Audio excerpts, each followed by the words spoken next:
career development advice to help them grow professionally. If you are interested in being a mentor, I'm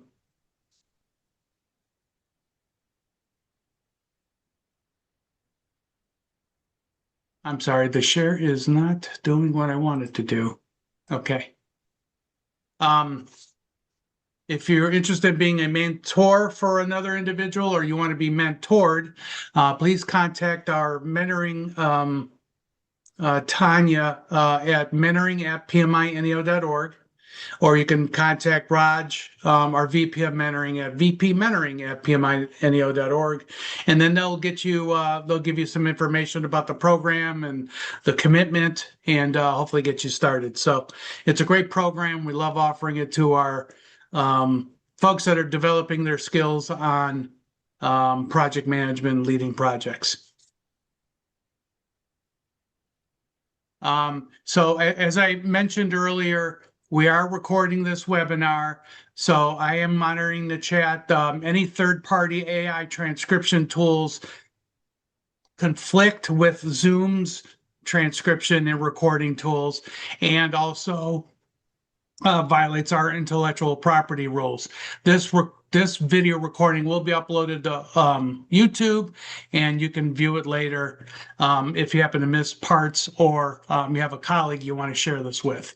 During the meeting, if you can mute your microphone, ask your questions in the chat. I'll monitor the chat, and wherever it makes sense to pause or ask Christine a question, we'll do that. All right, our speaker today is Christine Winters, project manager at the Fairmount Presbyterian Church. She is a project and operations professional focused on transforming leadership's ideas, vision, and strategies into practical processes and actionable plans. Her career has taken her from marketing to sales to public relations, working for the Warner Music Group, leadership roles within nonprofit organizations, YMCA, and now Fairmount Church. She loves giving back. She's proud to support the Cleveland Walk to End Alzheimer's. And for the chapter, she is our 2026 Volunteer of the Year. Awesome job. She's been so supportive of our programming. She's helps us with events and all these fun events that you get to go to, these live in-person events. She does a lot of the coordination for us. So I'm so happy that she's a volunteer for the chapter and that she is offering her time today to give us an insight into her project. So without further ado, I'm going to stop sharing. I'm going to turn it over to you, Christine. Thank you and welcome.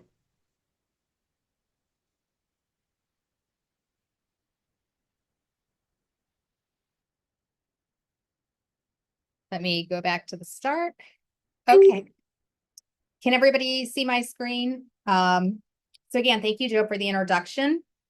And just to introduce myself further, I am a graduate of the Ohio State University, Bachelor of Science, Business Administration from the Fisher College of Business. And I did start in marketing in the music industry. Actually at Solon High School. I was intern for 100.7 WMMS in Cleveland. Since then, I've been in the music industry at Warner Music Group, a brief stint in marketing at the Procter & Gamble headquarters in Cincinnati, and also operations roles at the YMCA and Fairmount Presbyterian Church. But what do all these roles have in common? They all have project management weaved through sales, marketing strategies, and organizational management. So Fairmount let me go back. Somehow it did that. Let me try this again.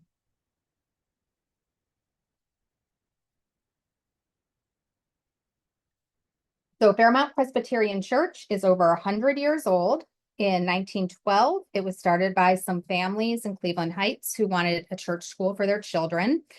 The first building was constructed in 1916. The church was officially chartered, but it was struck by lightning in 1917 and burned.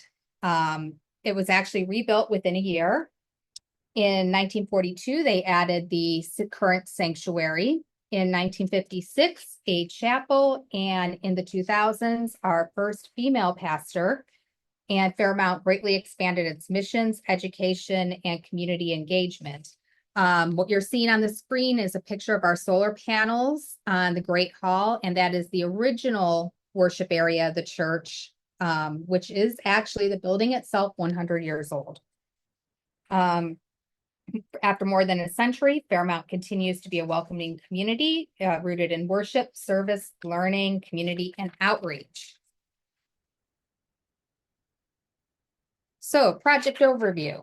The main goal of the project was to reduce the church's carbon footprint.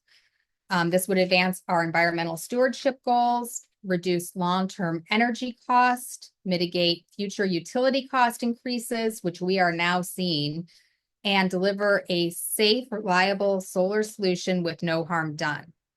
So to get to our deliverables, 66 Hanwha panels installed, 2 inverters, a 66 SolarEdge S500 optimizers, mounting and racking, the SolarEdge app, which I will show you at the end of the presentation. The system was activated July 3rd, 2025. We received our green energy IRA rebate June 2026, about a month ago. And the system is outperforming contractor projections, and electricity cost avoidance is higher than expected. So building the case, the business case, this development took over 10 years. In 2011, Fairmount was certified as an Earth Care congregation. And what that is the Presbyterian Church of the United States developed a 5-part resolution as a model to respond to the call to restore creation through worship, education, facilities, and outreach. This is kind of a theological approach to environmentalism, and this project is obviously with the facilities. So the Earth Stewards, this is a group within the church that is focused on environmentalism. Throughout 11 years, through low-hanging and some high-hanging fruit, literally, have saved over $20,000 annually in electric costs. The building is about 75,000 square feet, and they replaced over the time about 95% of the lights with LEDs. Went back a couple years ago and installed even more efficient LEDs. In our commercial kitchen, everything is Energy Star rated. And around 2014, we had an internal server, but we switched from Microsoft to Apple environment, went to a web-based server. So that also reduced our electricity usage, getting rid of our internal server. So even after that, in 2017, the Earth Stewards looked to further the church's efficiency through solar panels. And our Earth Stewards chair has championed this technology since then. But over the 10 years, there was a lot of resistance. Many of the congregation stakeholders questioned the cost. Could that money be used for something better? Another building improvement, perhaps a mission? They questioned the safety and the potential damage to the building and aesthetics. As I told you, where the solar panels are, it's on a 100-year-old building. Now, the roof has been redone many times, including most recently about 4 or 5 years ago. And even though our church is not designated as a historical building, we are in a historical neighborhood. Many of our neighbors' houses are. So we had to pay attention to the aesthetics of the neighborhood. Some of our congregation even questioned, is the technology really there, to make a difference? And you're always going to have people in a congregation, just in general public, they're supporters of traditional energy sources. They may have worked in those fields. They may have investments in those fields. But the breakthrough came around 2022, 2023. Many people in the congregation noticed their personal energy bills were rising. And in 2022, Session agreed to also consider further reducing carbon dioxide emissions.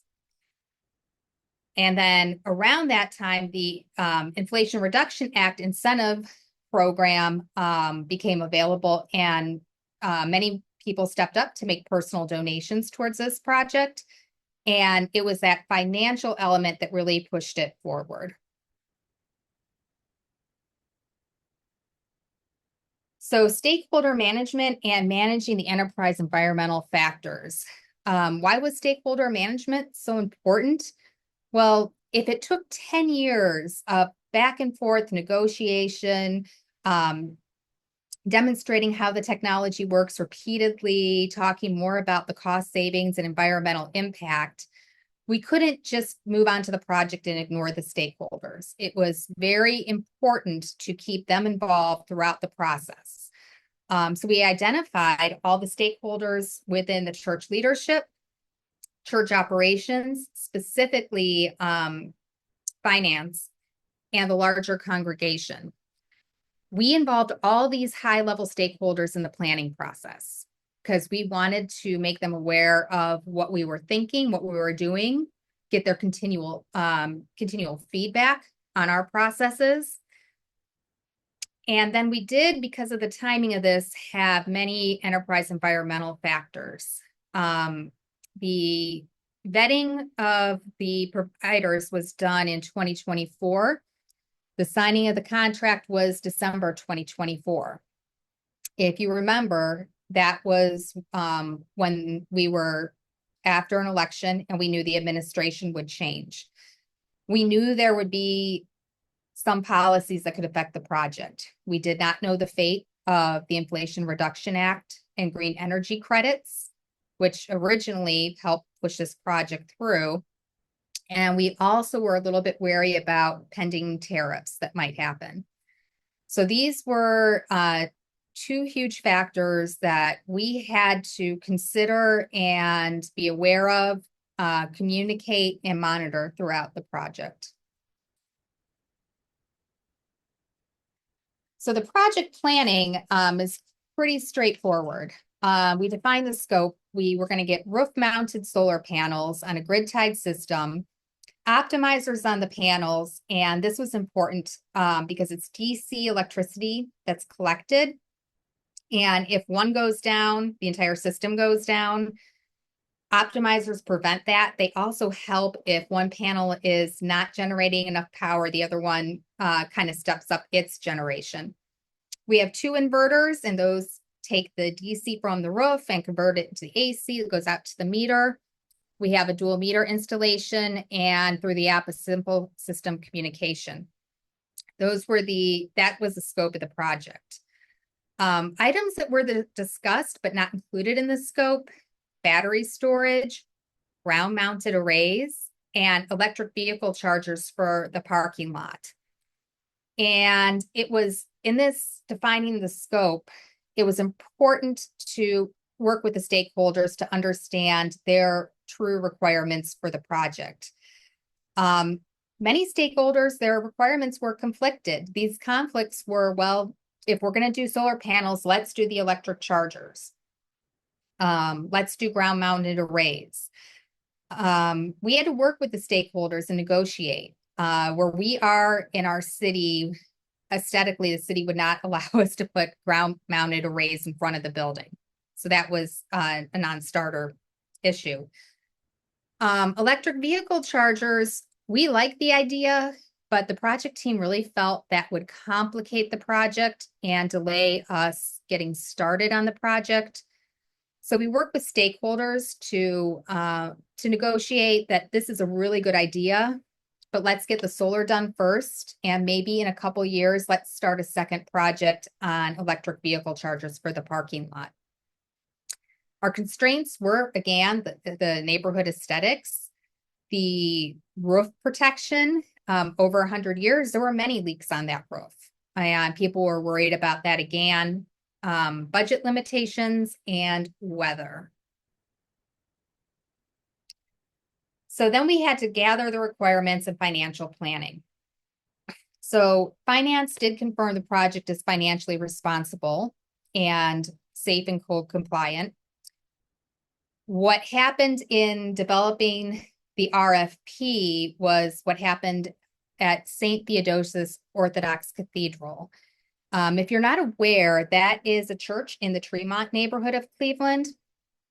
And I think it was 2022 or 2023, they were having their roof redone. Well, that roofing contractor set fire to their roof, destroyed it. They had to rebuild the entire roof. We did not want that to happen. But if it did, we wanted to make sure the provider had enough aggregate insurance coverage to cover if they had to rebuild the roof of Anderson Hall. Requirement was to prevent water intrusion, engineering structural roof, professional installation, long-term maintenance support, preserve the visual appearance, and most importantly, meet our insurance requirements. The project budget strategy, the cost was unknown at the time, but we estimated this between about $100,000 to $150,000. So the funding source mix was, we did receive roughly 30% donations to cover the project, expecting 30% off the Green Energy IRA rebate and 40% church investment, which would be paid off over a period of years through the electricity cost avoidance savings. We did identify the financial risks. We had to provide that assessment. The timing of the Inflation Reduction Act, could parts of it or all of it be repealed? There was a lot of federal policy uncertainty at the time. In the meantime, this is when we started to see the data centers come online and people started noticing their utility costs going up. There's a lot of confusion over that. And also the availability of the components, the possibility of tariffs. So here is the procurement strategy. After developing an RFP, and we got about 4 serious providers, but we nailed it down to 2. We solicited multiple proposals, evaluated their references, and looked at the financial stability of each company, verified insurance coverage, had meetings with these 2 companies to conduct due diligence on their practices. And this is where it got interesting. One provider, when we asked about the duration of the project, could not give us timeline because they didn't really have a labor force. They relied on going someplace and getting day laborers to go up and install the panels. We were really taken aback by their admission. Now, the other provider said that the duration is 10 days, but during that time, you will see different employees because anybody on your roof from our company will be an engineer. They're very high in demand. They're going to get the work done at your church and might be taken off for a day or 2 for another project. That was just very interesting. So we put provider A and B on a grid and looked at some criteria. The estimated power generation, it is true, provider A was much higher than provider B. Insurance coverage of A was below our requirements. Provider A exceeded it and even added $1 million to their aggregate. Large project experience, provider A was very limited, while B was extensive. We also looked at their financial stability, administrative support, and this is very helpful because we needed strong administrative support to help with the paperwork, the permitting, working with the utilities. We needed that. Long-term service, unknown on provider A. Provider B is actually a solar entity that's part of the a portfolio of a much bigger company. So we felt that they are going to be around much longer. And then we also looked at local references, but after looking at the criteria, we went with provider B. Now we're going to get to risk management. The 2 risks on the right, we could not really manage. We just had to monitor the entire time. But what we could manage was the roof damage. What we did was we had an engineering review to appease some of the stakeholders. we had an engineering company come and look at the integrity of the roof. And this was outside the solar provider. It was outside our normal roofing company. It was a third-party review. And they said, this roof can accept solar. You're in good shape. Also through the contractor vetting process, we looked at which provider would take the best care of the roof. Safety issues, engineering review. Is this roof safe to walk on? No weak points. Engineering review confirmed that. And also through the contractor vetting, we did learn that contractor B, the first day they're on site, they don't install, they put a pulley system on the roof, they test it out, they safely bring up all the equipment and products, and then the actual installation doesn't begin till the second day. That really assured us about the safety of this project. Utility permitting and approval delays. We mitigated this by early coordination and communication with Provider B's permitting department. Again, this is when looking at the providers, when they have strong administrative support, this is where this came in. Supply chain delays. Again, the timing of this could have been very suspect. If we would have signed the contract 6 months later, there was a possibility that our parts would be subject to increased costs of tariffs.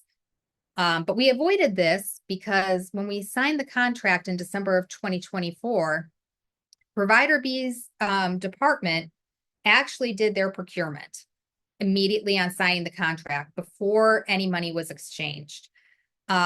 Fortunately, the size of our project, the foreign-made solar panels were already in the USA. So we did not incur any additional costs for the products of this project. And again, with the Inflation Reduction Act changes, can't control it. We had to continually monitor the news, ask some tax experts what they think is coming, and just be aware of how this is going to, work. Our communications plan. It's kind of divided into 3 groups: our tier 1 stakeholders, the congregation as a whole, and the greater community. The tier 1 stakeholders, we were in constant contact with through not just the building case, but our processes, our planning, asked for reviews. We had held several decision-making meetings, especially when it came to finalizing the RFP, deciding on how much insurance we need for the contract, and the evaluation of the providers.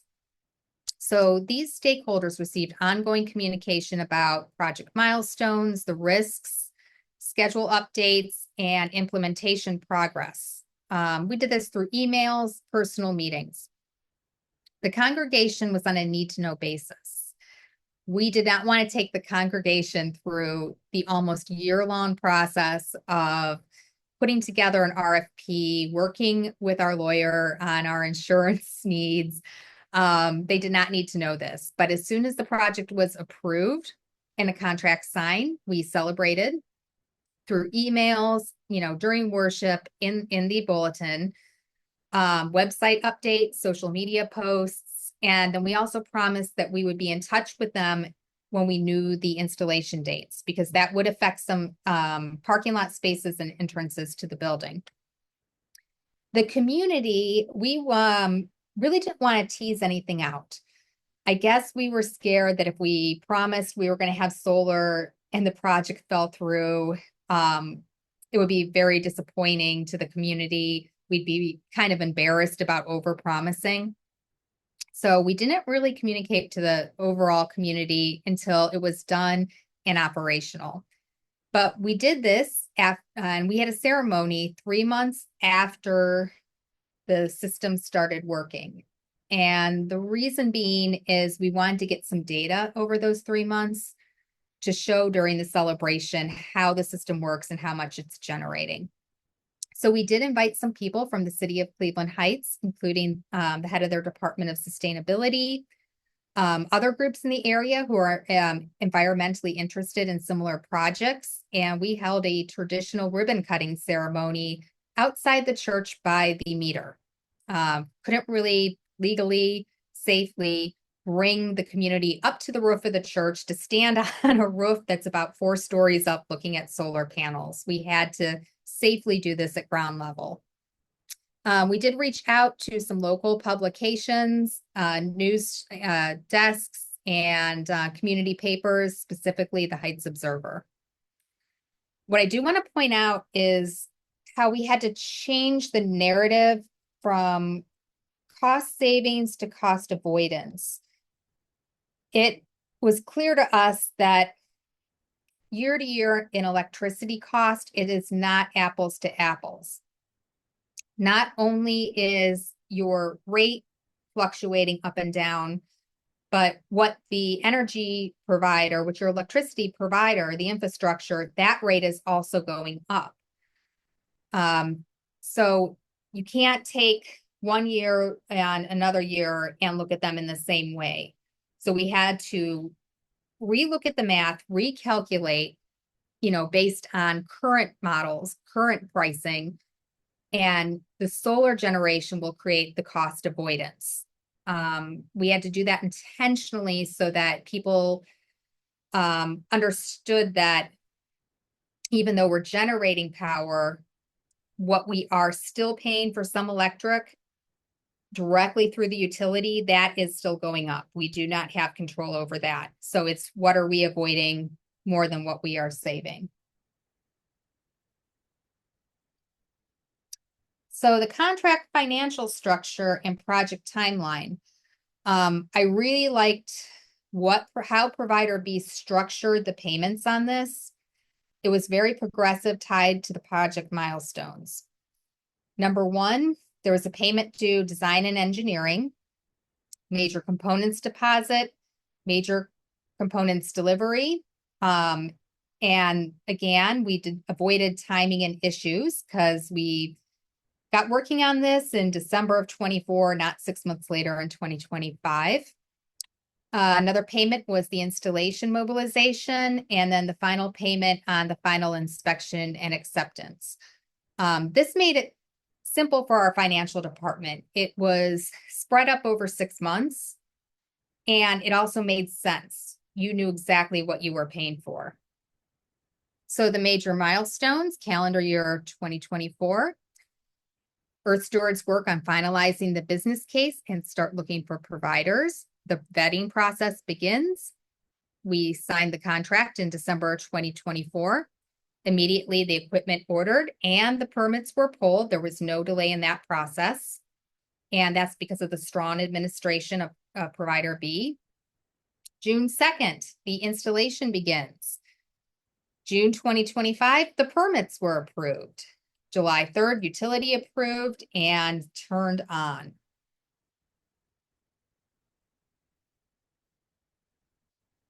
So then the execution was a success. The planned installation duration was 10 working days. They did it in 8.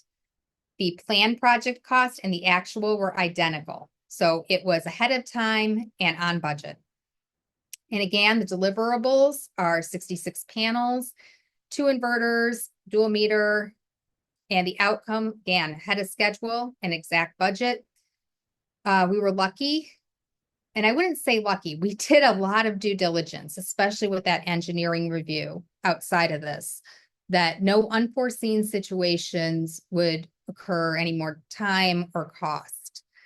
We were also told that the utility company inspection and approval after they were installed could take up to 10 weeks, but we were fortunate that it only happened in 3 weeks.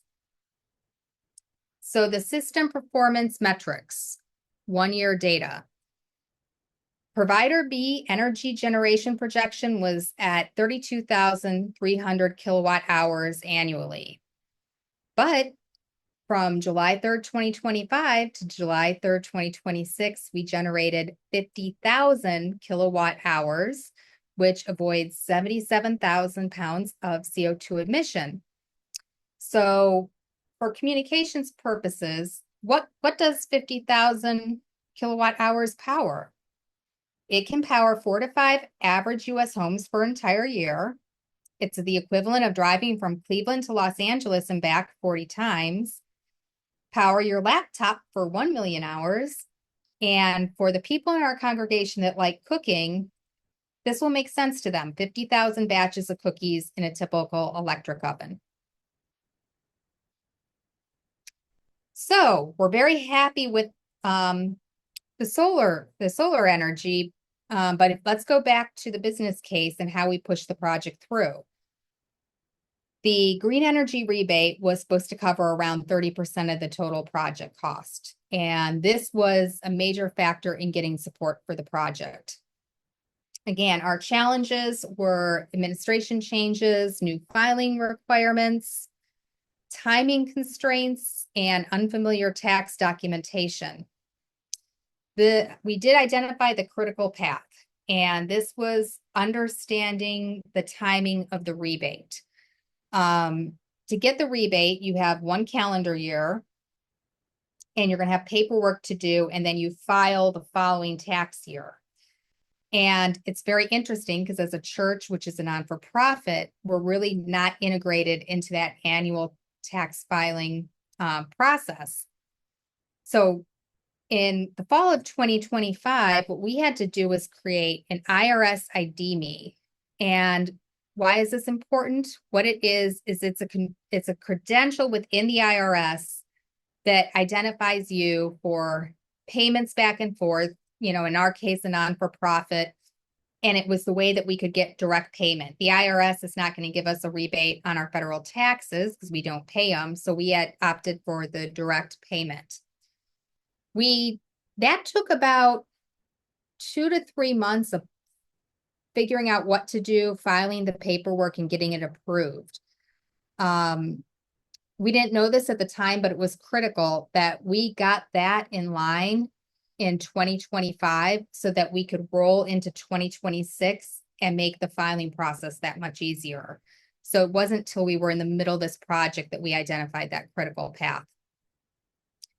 In 2026, the project team, including myself, started exploring the tax paperwork. We did this in January. We kind of thought we could handle it because we did handle the ID Me on our own. But raise your hand. Is anybody here familiar with any of these tax documents? Let me go back. Anybody familiar with the 3468, the 3800, the 990T? No, we weren't either. This was way above our heads. None of us had any experience in this. So are we dead in the water in January 2026 for the rebate? Do we just give up? No, we have to find guidance. We need to find someone who has successfully done this. I started reaching out to other churches in the area.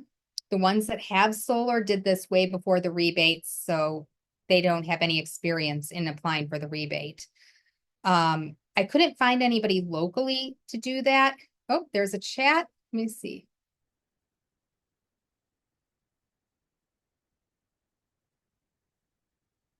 Okay. I didn't find anybody locally, so I needed to look outside Cleveland. But how do I do that easily? Here's where AI comes in.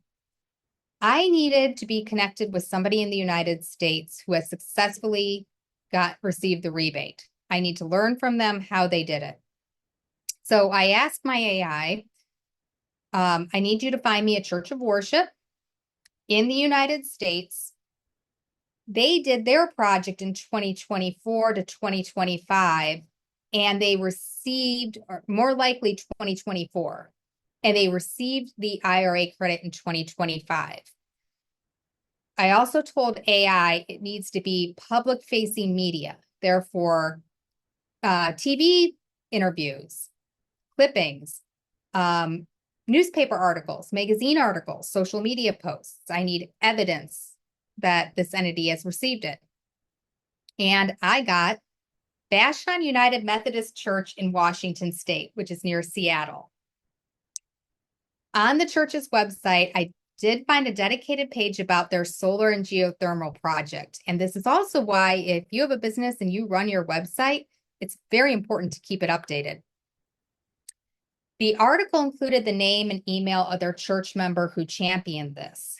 So what did I do? I sent him a blind email introducing myself. To my delight, he responded within a day. We set up a Zoom conference. When I finally connected with this person, he even asked, how did I know about them from Cleveland? And I told him ChatGPT. He thought that was kind of funny. So what I did learn from Vashon was so important. The credits were still kind of there, but the way you receive them has changed. There were many roadblocks kind of put up maybe to make it more challenging, reduce fraud. And so what I learned was you have to electronically file for the credit. Also, we could not file as the church or any individual. We had to go through a professional tax preparer. If you go back to those tax documents, that is about 6 actual pages of tax documentation with many lines. If you were to fill it out on your own with one little error and send it to the IRS, it would be rejected. They might not even tell you what was wrong, and you would get into this never-ending loop process that could take months of getting feedback and trying to get it right. So we needed to find a tax preparer in our area. I learned from Vashon United Church. He said, you are very lucky. You are in the Goldilocks sweet spot. Your project's already done. You've already done the ID Me. Now you're going for the credit. Vashon told me that if we weren't installing until 2026, there'd be a good chance we wouldn't get the credit. The documentation requirements. So I also learned what documentation requirements we need. And this is why it was so important that throughout the project, I documented everything, not just from meetings, but throughout the entire project. So I had to go back through over a year of paperwork in my office to pull out everything from paid invoices, the actual contract, the proof of the final payment, which was a voided ACH record, equipment invoices. It had to have the modules, and on there, it had to have the serial numbers on there. I had to have a certificate of completion, the interconnection agreement from the utility permit to operate, and proof that the church owns the building. I had to go back through our archives and pull documents from the initial ones from the 1920s into the most recent one, I guess, filed, which was the 1940s. So I had to pull all that information together for this, but not a problem. What I also learned from Vashon is that there are many differences between the state of Ohio and the state of Washington. And I feel as a project manager in the United States, understanding your local city, your local state is so important because it can differ so much across the United States. For example, Vashon, what they did in their church, they have multiple buildings. They put solar on 3 buildings. And then they also installed geothermal because the region they're in for heat. This was a huge project. So it's very different than our simple project. The Vashon Church also warned me that if we're going for the IRA rebate, we can't be receiving any other rebates that would equal more than 100% of the cost. He asked me, did Ohio offer any green energy rebates? And I said, no, we are not aware. I don't think they do. In the state of Washington, they had it a little bit different. So at Vashon Church, from the state of Washington, they could receive 80% of their project covered if your green energy is also going to help feed the grid or go back into the community, which all the solar they built and the geothermal definitely is.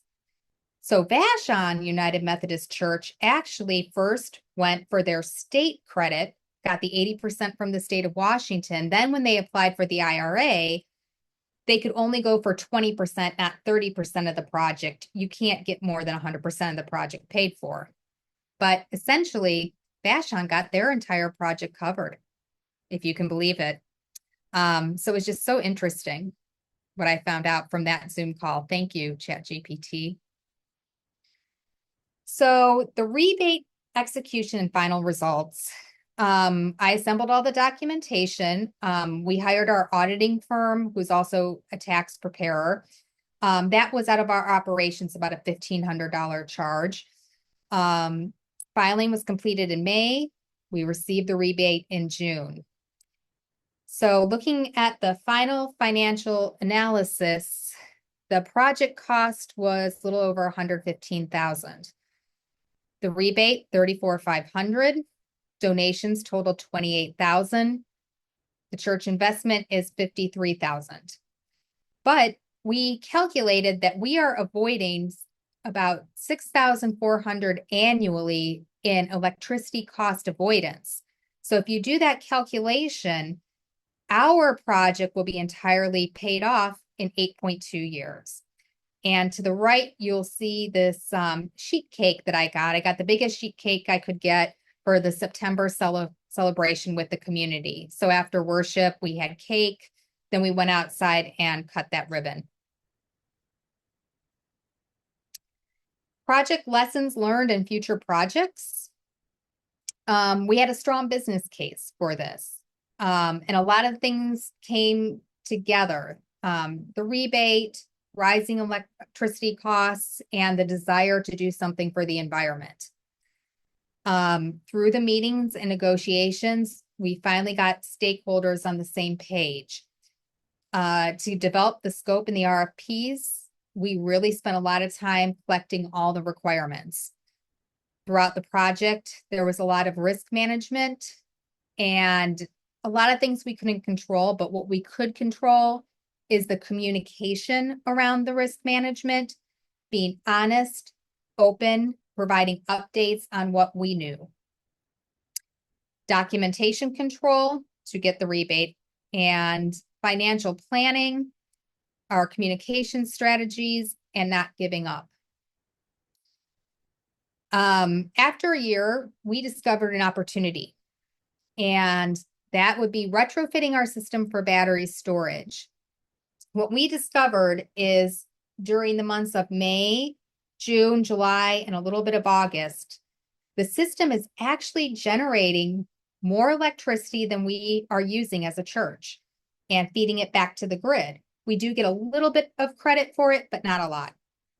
The rest of the year kind of balances out on the shoulder months, and in the wintertime, we're paying for most of our electric. But instead of sending that summertime power back to the grid, what if we were to store it in batteries? And we might have a new business case, because a month ago in Cleveland Heights, there was a severe storm. It knocked out the power to our church. And with it, it knocked out the electricity, not just to the reporting of the solar panels. It knocked out the internet, and it knocked out the electricity to our $400,000 plus sound system. This sound system runs from our sanctuary to our chapel throughout the building. And when the power goes off on it and it comes back on, the entire system needs to be reset. Our AV person spent 2 working days just resetting all of the audio system from the power outage. But what if we were to get battery storage, collect that summer energy, and if the power goes out, that battery storage feeds the audio system so we don't have that issue. So this could be an opportunity. So the final result was it was ahead of schedule, the installation, under control, exceeded all expectations. We received the rebate, and we've created long-term value, and we are helping our environment. So overall, this was probably one of the most successful projects Fairmount Presbyterian Church has done. It's pretty incredible. And that was our project. So if anybody has any questions, I will stop sharing my screen.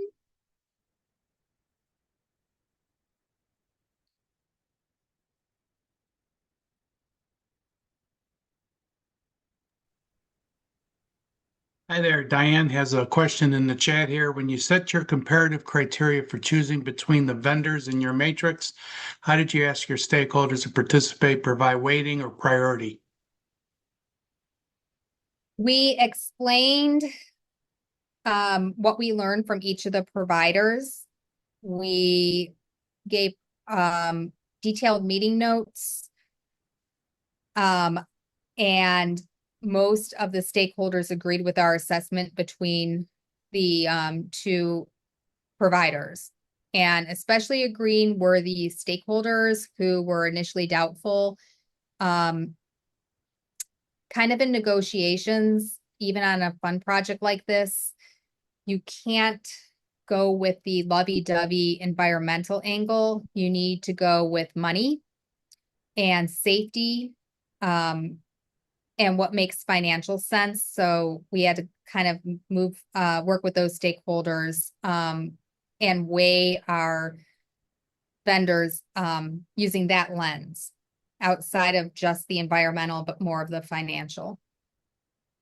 Did you consider? I'm seeing another question. Yeah, it was redone 4 years prior.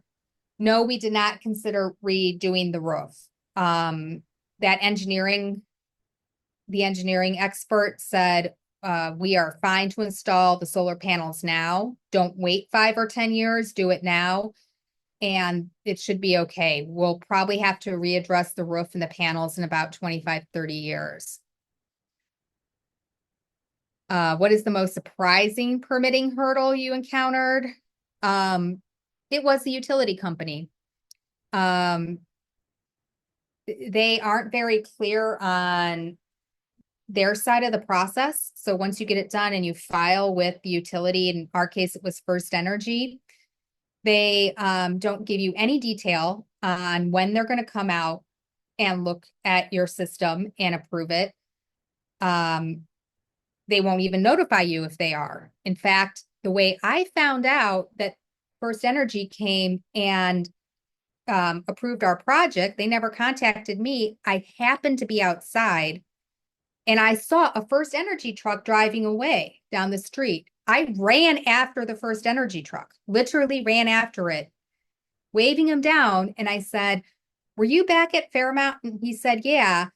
And I was like, is there an issue with our electric or was this to approve the solar? He said, oh yeah, it's to approve the solar. You're approved to go now. But that's how that was the most frustrating part of the permitting process, was no communication on that. And I just happened to be outside and chase a First Energy truck down the street. Oh, there's a lot of questions. Joe, do you want to start reading these? Organizing them a little bit more? Oh, you're muted. Sorry about that. Continuing with Leo's questions, did your system have any performance guarantees attached or set a warranty? Yes, we have about a 10-year warranty on it. Okay. What's the expected life cycle of the panels? Life cycle of the panels is going to be about 25, 30 years, probably about 20 to 25 years, about the same time that we would have to do a full replacement of the roof and panels. And how's maintenance and cleaning going? How's the church handling that? There's no maintenance. What's great about these solar panels, especially on an angled roof, the snow, we had heavy snow this year. They just clean themselves off. The rain cleans them. There's absolutely, unless something were to go wrong with the panel, and then we wouldn't do that. We would call provider B and their service person would come out, but there's zero maintenance on this. Cool. Lauren asked, when communicating with the church and church community after the project was finished, how did your communications team explain how things would work? I know that people unfamiliar with solar may not be familiar with the excess energy.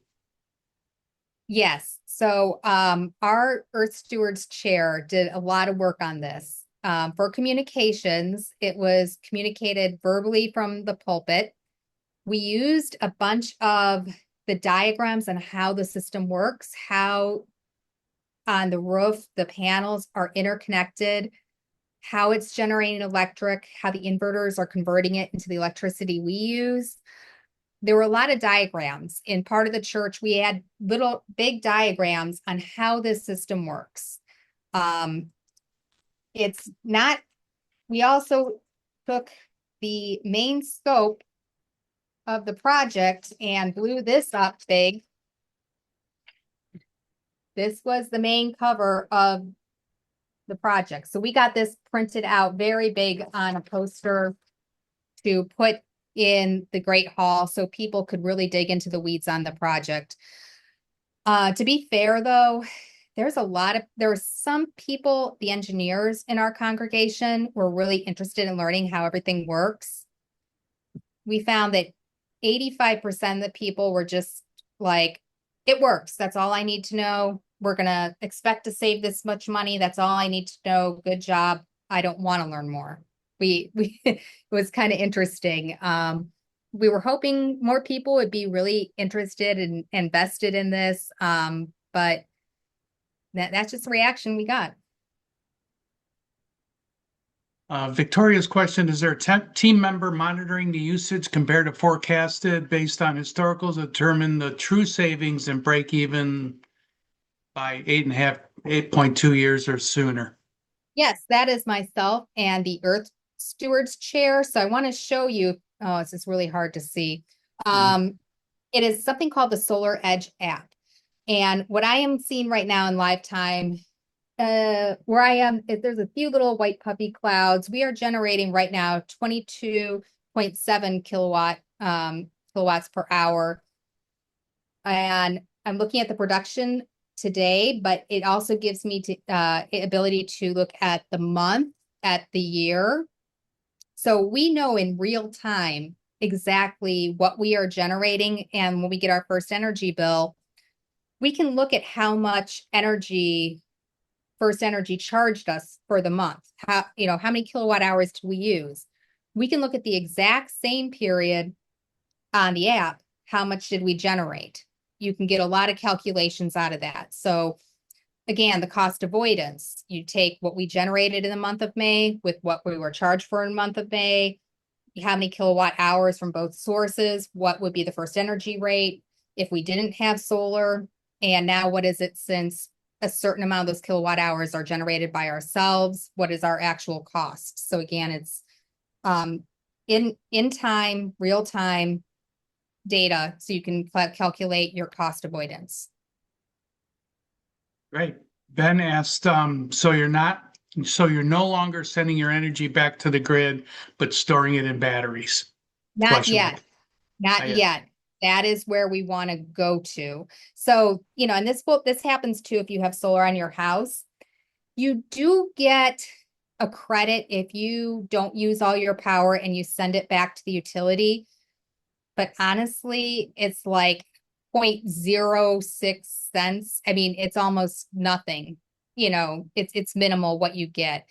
If you live in a neighborhood that has frequent power outages, it might be better to look into battery power, save your excess energy so that you're not suffering when there's a power outage. Okay, one last question, and I'll wrap up here. Looking back, what communication strategy had the greatest impact on moving the project from early discussion to execution? That was communication with the stakeholders that are responsible for the integrity of the building and the finances. These were the stakeholders communications wise we spent the most time with over maybe 7-8 years. And this was, bringing up this idea of the project repeatedly, listening to their concerns. I think the biggest takeaway I can get is throughout a project like this, you have to not only listen, but acknowledge that you've heard the concerns of all the stakeholders and demonstrate that you are taking their concerns with you into the project. Hence we did the third party engineer to satisfy the people who were concerned about the integrity of the roof. I just think communications, especially in the beginning with the stakeholders, is so important in any project. That's great. I think that's all the time we have for questions. Thank you very much, Christine. It was very interesting. Congrats on completing that really important project. That's awesome. And thanks for sharing.